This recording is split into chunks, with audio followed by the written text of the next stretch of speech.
যে সোনকালে যাব লাগিব বুলি হয়নে নহয় যি নহক ৰাতিপুৱা সোনকালে আহিলে আৰু আজি ৰবিবাৰ ঘৰত চাহ পানী কোনে বনালে বনাই আহিছে নে নবনোৱাকৈ আহিছে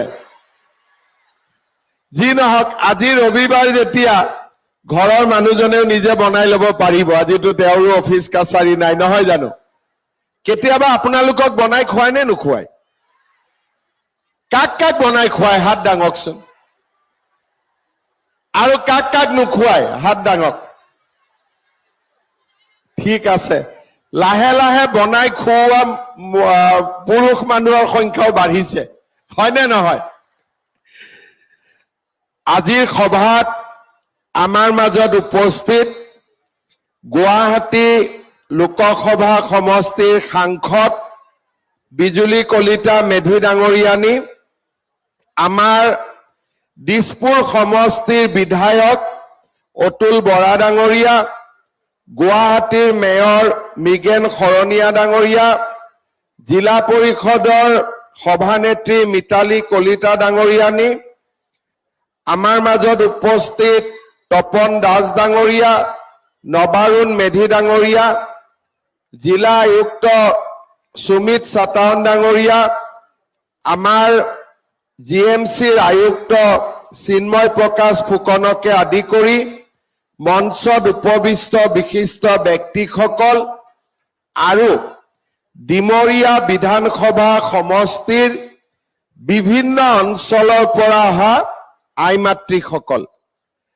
আমাৰ ডিমৰীয়া বিধানসভা নতুনকৈ গঠিত হৈছে আগতে আমি সকলো দিছপুৰ বিধানসভাত আছিলো এতিয়া দিছপুৰ বিধানসভা দুটা ভাগত বিভক্ত হল ডিমৰীয়া আৰু দিছপুৰ লোকসভাত আপোনালোকে ডিমৰীয়া হিচাপে ভোট দিছে আৰু 2026 চনৰ ইলেকশ্যনতো আপোনালোকে ডিমৰীয়া হিচাপে ভোট দিব লাগিব আৰু আমাৰ সেইবাবে এইবাৰ আমি মহিলা উদ্যমিতা ডিমৰীয়া আৰু দিছপুৰ আমি বেলেগে বেলেগে বিতৰণ কৰিছো দিছপুৰৰ বিতৰণ হৈ গল আজি আমি ডিমৰীয়াত বিতৰণ কৰিম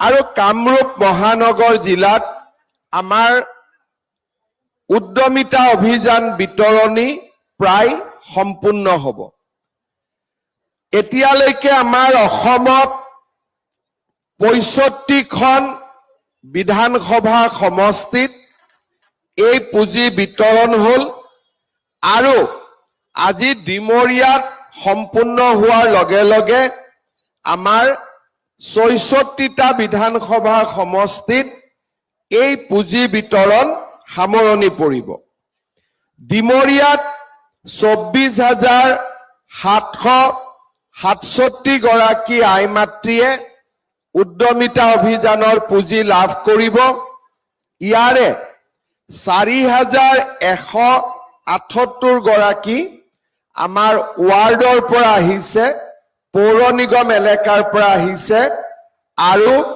20,589 গৰাকী গ্ৰাম্যাঞ্চলৰ পৰা আহিছে আজি দিনটোত আপোনালোকক এই পুঁজি বিতৰণ কৰাৰ লগে লগে অসমত 15 লাখ মহিলাই এই আঁচনিৰ পুঁজি লাভ কৰিব আৰু আমি কিমানক দিব লাগিব 17 লাখ অৰ্থাৎ গোটেই অসমতে আমি 32 লাখ মহিলাক এই আঁচনিৰ ধন আমি প্ৰদান কৰিম আৰু 32 লাখ মহিলাক এই আঁচনিৰ ধন প্ৰদান কৰোতে আমাৰ কিমান টকা যাব 3,200 কোটি টকা আমি ব্যয় কৰিব লাগিব আজি আপোনালোক ইয়ালৈকে আহিছে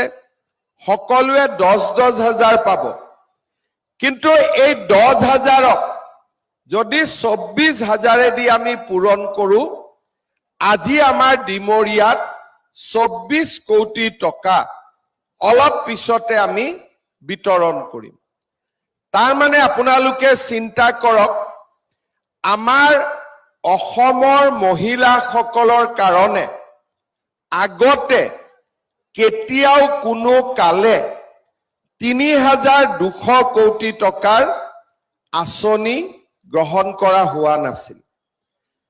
আপোনালোকৰ মাজত অৰুণোদয় কোনে কোনে পাই আছে হাত দাঙক। এতিয়া আজিতো আপোনালোকে 10 হাজাৰ পাব, অহা মাহৰ 20 তাৰিখে কিমান পাব? আকৌ কিমান পাব? একদম লাহেকৈ কৈছে। কোনে কোনে জানে অলপ ডাঙৰ কৰি কওক। আজি 10 হাজাৰ, অহা মাহত 8 হাজাৰ। এতিয়া আপোনালোকে চিন্তা কৰক, অহা মাহত যেতিয়া মই 8 হাজাৰ টকাকৈ দিম, কিমান মহিলাই পাব? 40 লাখ। তাতো কিমান টকা লাগিব? ৩,২০০ কোটি টকা। দুইটা আঁচনি লগালে টোটেল কিমান টকা হল? 6,400 কোটি টকা। আৰু এই টকা এটাও পুৰুষলৈকে দিয়া হোৱা নাই। এই টকা সম্পূৰ্ণ মহিলাসকলৰ কাৰণে দিয়া হৈছে। আগতেও চৰকাৰ আছিলে, আপোনালোকে মনত কৰক বা আপোনালোকৰ ভিতৰত মোক কওক, কংগ্ৰেছ চৰকাৰ থাকোতে অৰুণোদয় কোনে কোনে পাইছিলে? হাত দাঙকচোন। পিছফালৰ পৰা অলপ মনত পেলাওক, কংগ্ৰেছ চৰকাৰ থাকোতে অৰুণোদয় আঁচনি কোনে কোনে পাইছিলে? মহিলা উদ্যমিতাৰ নামত 10 হাজাৰ টকা কোনে কোনে পাইছিলে? বিনামূলীয়া চাউল কোনে কোনে পাইছিলে? 100 টকাত দালি, নিমখ, চেনি কোনে কোনে পাইছিলে? তাৰমানে আপোনালোকৰ নিজৰ মনত আছে যে কংগ্ৰেছৰ দিনত অৰুণোদয়ো পোৱা নাছিলো, মহিলা উদ্যমিতাও পোৱা নাছিলো, বিনামূলীয়া চাউলো পোৱা নাছিলো, নিযুত মইনা আঁচনিও পোৱা নাছিলো, বাবু আঁচনিও পোৱা নাছিলো, 100 টকাত দালি, চেনি, চাউলো পোৱা নাছিলো। কংগ্ৰেছৰ দিনত আমি কি পাইছিলো?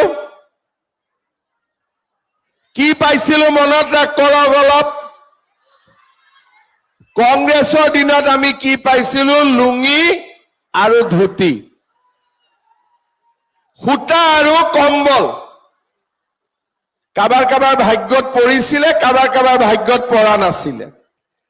আজি আপোনালোকে চিন্তা কৰক যে অসমখনক আমি লুঙি আৰু ধুতিৰ পৰা লৈ অৰুণোদয় আৰু মহিলা উদ্যমিতালৈকে লৈ আহিলো। আজি আমি অসমখনক সূতা আৰু কম্বলৰ জাগাত বিনামূলীয়াকৈ চৰকাৰী চাকৰি পোৱা পৰ্যায়লৈকে লৈ আহিলো। আজি আমি অসমখনক লুঙি আৰু ধুতিৰ জাগাত ল'ৰা ছোৱালীয়ে পঢ়ক তাৰ বাবে নিযুত মইনা, নিযুত বাবু আঁচনিলৈকে লৈ আহিলো। আজি লুঙি আৰু ধুতিৰ জাগাত আমি অসমখনক আজি এখন নতুন অসমলৈ লৈ আহিলো, য'ত আমাৰ মহিলাসকলে লাখপতি হোৱাৰ সপোন দেখিব পাৰে। আজি আমি এই উদ্যমিতা অভিযানত 10 হাজাৰ টকা লবৰ বাবে, দিবৰ বাবে আমি গোট খাইছো। কিন্তু মই সকলো মিটিঙতে কৈছো যে এইটো হল প্ৰথম কিস্তি, আৰম্ভণি। যিসকল মহিলা লাখপতি বাইদেউ হ'ব বিচাৰে তেওঁলোকক আমি আগলৈকেও সহায় কৰি গৈ থাকিম যাতে আমাৰ ডিমৰীয়া সমষ্টিৰ 24,000 মহিলাক আমি লাখপতি বাইদেউ বনাব পাৰো। কাৰ কাৰ লাখপতি বাইদেউ হ'ব ইচ্ছা আছে হাত দাঙক। সকলোৰে আছে। এতিয়া লাখপতি বাইদেউ মানে কি? লাখপতি বাইদেউ মানে সেইগৰাকী মহিলা যিগৰাকী মহিলাই বছৰত 1 লাখ টকাতকৈও বেছি ব্যৱসায় কৰিব পাৰে। এতিয়া আপোনালোকে ভাবিব যে আমাৰ অসমৰ কোন মহিলাইনো 1 লাখ টকাতকৈ বেছি ব্যৱসায় কৰিব পাৰে? কিন্তু আপোনালোকে জানি ভাল পাব এই যে 32 লাখ মহিলাক আমি 10,000 টকাকৈ দিম তাৰ 8 লাখ মহিলা ইতিমধ্যেই লাখপতি বাইদেউ। তাৰ মানে 32 লাখৰ 8 লাখ মহিলাই ইতিমধ্যেই 1 লাখ টকাতকৈও বেছি উপাৰ্জন কৰে। এতিয়া আপোনালোকে মনতে ভাবিব যে আমাৰ ডিমৰীয়াততো কোনো লাখপতি বাইদেউ নাই, বেলেগ জায়গাত থাকিব পাৰে। মই আজি ৰাতিপুৱা ইয়াত অহাৰ আগতে আমাৰ অফিচাৰসকলক সুধিছিলো যে ডিমৰীয়াত লাখপতি বাইদেউ আছে নে নাই? তেওঁলোকে মোক ক'লে ছাৰ বহুত আছে। মই বোলো মোক দুগৰাকীৰ নাম দিয়ক। তেওঁলোকে মোক ক'লে আমাৰ চন্দ্ৰপুৰৰ ঠাকুৰকুছি গাঁৱৰ লুনা ফাংচো বাইদেউ, তেওঁ কৃষিজাত সামগ্ৰীৰ উৎপাদন আৰু বিপণনেৰে মাহত 15-20 হাজাৰ টকাৰ ব্যৱসায় কৰে আৰু বছৰি 1,80,000 টকা সৰ্বমুঠ উপাৰ্জন কৰে। কৰ মহিলা? এই ঠাকুৰকুছিৰ। আজি ঠাকুৰকুছিৰ মহিলা যদি লাখপতি হ'ব পাৰে আমি কিয় নোৱাৰিম? তাৰ পিছত মই আৰু সুধিলো যে আৰু কোন মহিলা আছে? বোলে মালৈবাৰীৰ তাপসী পাল মাটিৰ সামগ্ৰী বনাই মৃৎশিল্প মাহত 15,000 টকাকৈ উপাৰ্জন কৰে, 1,80,000 টকা বছৰত উপাৰ্জন কৰে। তাৰ মানে লুনা ফাংচু, তাপসী পাল ইয়াতে হয়তো বহি আছে। আজি তেওঁলোক যদি লাখপতি বাইদেউ হ'ব পাৰে আমি কিয় লাখপতি বাইদেউ হ'ব নোৱাৰিম? ইচ্ছাও আছে, সকলোৱে হাতো দাঙিছে যে আমি লাখপতি বাইদেউ হ'ব খোজো আৰু আপোনালোকৰ আগ্ৰহো আছে আৰু চৰকাৰেও বিচাৰে যে আপোনালোক লাখপতি বাইদেউ হওক। আজি যদি চৰকাৰে বিচাৰে যে আমাৰ আই মাতৃসকল লাখপতি বাইদেউ হওক আৰু বাইদেউসকলেও যদি মনতে সংকল্প লয় যে আমি লাখপতি বাইদেউ হম, আমাক কোনেও ৰাখিব নোৱাৰে। আমি নিশ্চিতভাৱে লাখপতি বাইদেউ হ'ব পাৰিম। কেনেকে হ'ব পাৰিম? প্ৰথম আমাৰ এটা মন থাকিব লাগিব যে মই যদি উপাৰ্জন কৰো মোৰ ঘৰখন পৰিৱৰ্তন হ'ব। হাজবেণ্ডে যি কৰে কৰিব, 2 টকা যদিও ময়ো উপাৰ্জন কৰিব পাৰো, ল'ৰা ছোৱালীক আমি মানুহ কৰিব পাৰিম। আজি আপোনালোকে চিন্তা কৰক, কংগ্ৰেছৰ মানুহবিলাকে মোক গালি পাৰি থাকে, অৰুণোদয় কিয় দিব লাগে।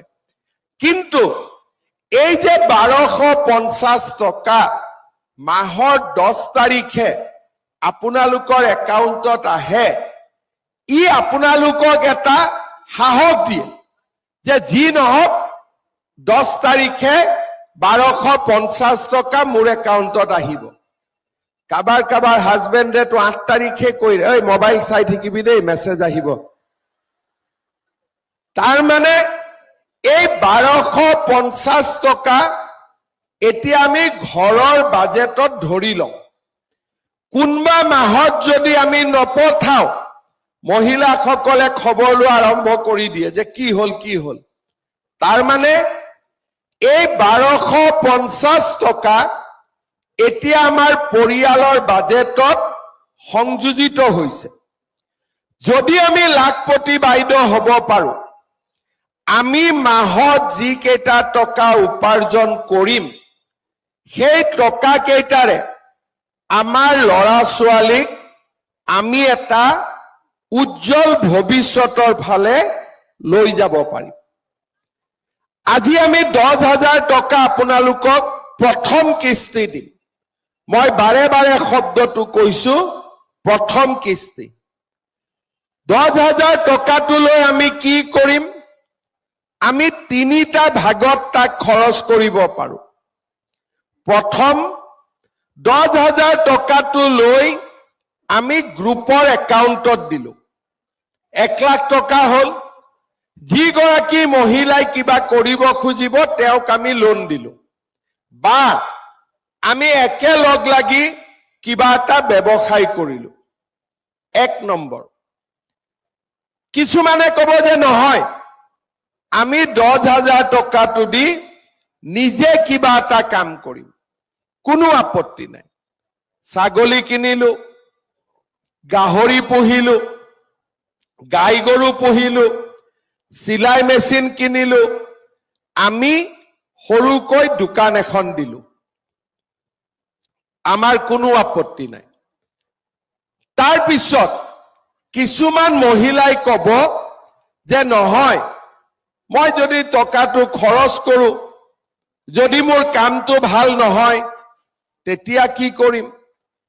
যদি আমাৰ নিজৰ ওপৰত বিশ্বাস কম আছে, আমাৰ হাজবেণ্ড সকলৰ যি ব্যৱসায় আছে বা ঘৰৰ যি ব্যৱসায় আছে, তাতো আমি যদি 10,000 টকাটো লগাই দিওঁ, তেতিয়াহলে সেইটো আমাৰ কোনো আপত্তি নাই। তাৰ মানে মই কি 3টা ৰাস্তা দিলো? গ্ৰুপত দিয়ক, হৈ গল। বোলে গ্ৰুপত নিদিও, নিজে কিবা এটা কৰিম, নিজে কিবা এটা কৰক। বোলে নিজেও কৰিব ভয় লাগে, ঘৰৰ মানুহজনৰ দোকান আছে, ঘৰৰ মানুহজনৰ ফিচাৰী আছে, তাতে 10,000 টকাটো লগাই দিওঁ। 3টা ৰাস্তাৰ ভিতৰত এটা ৰাস্তাত আপোনালোকে 10,000 টকাটো খৰচ কৰক। 6 মাহ 7 মাহ পিছত আমি আপোনালোকৰ ঘৰত আকৌ যাম। আমি আপোনালোকক সুধিম যে বাইদেউ টকাটো ক'ত খৰচ কৰিলে? বোলে পুৰণা মোবাইলটো বেয়া হৈছিল, এটা নতুন মোবাইল কিনিলো। এজনে কলে যে মনতটো গৈছিলো লাখপতি বাইদেউ হব। আমাৰ অতুল বৰাই মনত পেলাই দিলে পিকনিকৰ কথা। পিকনিক খাব যাওঁতে টকাটো চেজ হৈ গল। কোনোবাই কব যে মাঘ বিহু আহিলে, গেলামাল দোকানত বাকী আছিলে, বাকী কেইটা মাৰি দিলো। আমাৰ কোনো আপত্তি নাই। কিন্তু যিসকল মহিলাই আমাক কব যে মামাই দিয়া টকা আমি চিলাই মেচিন কিনিলো, ফিচাৰীত লগালো, ঘৰৰ দোকানত খৰচ কৰিলো, গ্ৰুপত দিলো, গাই গৰু কিনিলো, হাঁহ কুকুৰা ব্যৱসায় কৰিলো, গাহৰি ব্যৱসায় কৰিলো, আপোনালোকক আমি আকৌ মাতিম আৰু দ্বিতীয়বাৰ আমি আপোনালোকক 25,000 টকাকৈ আমি আপোনালোকক আগবঢ়াম। কাৰ কাৰ মনত ইচ্ছা আছে 25,000 ল'ব? তেতিয়াহ'লে মোবাইল বদলাব নোৱাৰিব আৰু সঁচা ইচ্ছা আছে নে 25,000 ল'ব সঁচা ইচ্ছা আছে এফালে আছে এতিয়া 25,000 লোৱাৰ পিছত আমি আকৌ কাম কৰিম এইবাৰ আমি তৃতীয় বৰ্ষত আমি আপোনালোকৰ ওচৰত আকৌ আহিম যে বাইদেউ 10,000 পালে 25,000 পালে ক'ত খৰচ কৰিলে বোলে নহয় আমি আগৰ কামটোকে আৰু উন্নত কৰিলো 25,000 পোৱাৰ পিছত তৃতীয়বাৰৰ বাবে আমি আপোনালোকক আকৌ মাতিম আৰু তৃতীয়বাৰ আমি আপোনালোকক 50,000 টকা কৰি আমি আপোনালোকক দিম সেইফালে বাইদেউহঁতে হাত দিয়া নাই আপোনালোকৰ মনত লাগা নাই নেকি 50,000টো 10,000 পালো 25,000 পালো 50,000 পালো যেতিয়া 50,000 টকাটোৰ ভাল ব্যৱহাৰ হ'ব তাৰ পিছত চৰকাৰে নিদিয়ে কিন্তু বেংকসকলক মই কৈ দিম যে এই বাইদেউসকলে সুন্দৰ কৰি ব্যৱসায় এটা থিয় কৰাইছে এতিয়া বেংকেও বাইদেউসকলক সহায় কৰে তাৰ মানে আমি এটা সুন্দৰ পৰ্যায়ৰ মাজেৰে আমি লাখপতি বাইদেউ হোৱাৰ ৰাস্তাত আমি ওলাই গলো আজি চৰকাৰে 10,000 টকা দি দায়িত্ব সামৰণি মাৰিব খোজা নাই চৰকাৰে 10,000 25,000 আৰু 50,000 সৰ্বমুঠ 85,000 টকা আমাৰ মহিলাসকলক দিব বিচাৰিছে কিন্তু 10ৰ পৰা 25 25ৰ পৰা 50 পাবলৈ পৰীক্ষাত পাছ কৰিব লাগিব পৰীক্ষাত ফেল কৰিলে 10ৰ পৰা 25 উঠিব নোৱাৰিম পৰীক্ষাত পাছ কৰিব পাৰিব নে নোৱাৰে কোনে কোনে নোৱাৰে হাত দাঙক